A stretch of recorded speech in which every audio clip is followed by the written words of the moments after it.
jamono dafa lëndam ba tax na kenn wóolatul kenn xale bu jigéen bi soo ko laajtee mun la man góor gu mot laay wër góor bu complet xale bu góor bi nga laaj ko mun la man jigéen gu mot laay wër jigéen bu complet mais ñoom dañuy fàtte ne yàlla da leen defar ñoom ñaar pour ñu motalante loo tax mu dagal leen ngeen sëy pour mun a jur ay njaboot yu barkeel léegi nag ñëpp am problème pour sàmm seen relation mu yàgg wala mu durer abadan dayman parce que saa yu problème amee dañuy décider bàyyi maanaam dañuy décider daw bañ a xeex ngir seen amour bañ a xeex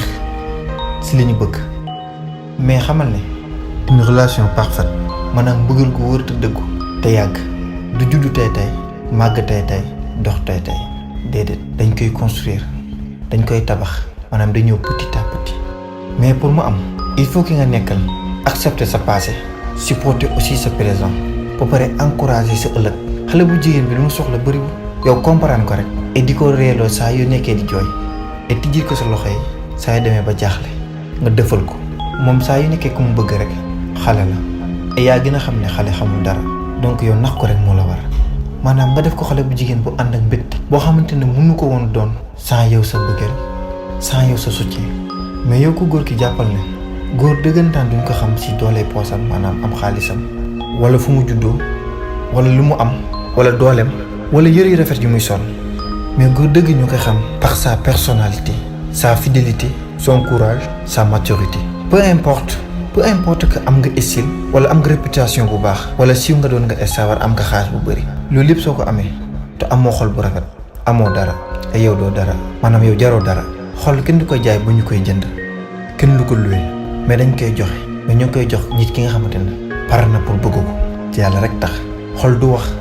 mais da ngaa war a jàng déglu ko xol du wax lépp mais fekkee na lépp da nga war a comprendre que pour benn relation bu stable maanaam benn relation bu parfait yéen ñaar kenn ëppul importance moromam yéen a yem et kenn warul joxe plus que sa morom maanaam chaque jour da ngeen war a tolloo et sacrifice du kenn kese moo koy def yéen ñaar ñëpp la war da ngeen war a tolloo et kenn warul nekk juste pour jëfee ay ndigal rek bàyyi tere muy si ko góor ki muy si ko jigéen ki kenn warul nekk si relation juste pour obéir aux ordres de l'autre non non ku nekk da ngaa war a nekk sa place muy si ko góor ki muy si ko jigéen ki occupé ko nag bu mu mot mais nag dans le respect ci ko góor ki ak ko jigéen ki ngeen def ko ci mbëggeel def ko ci mbëgte ci joie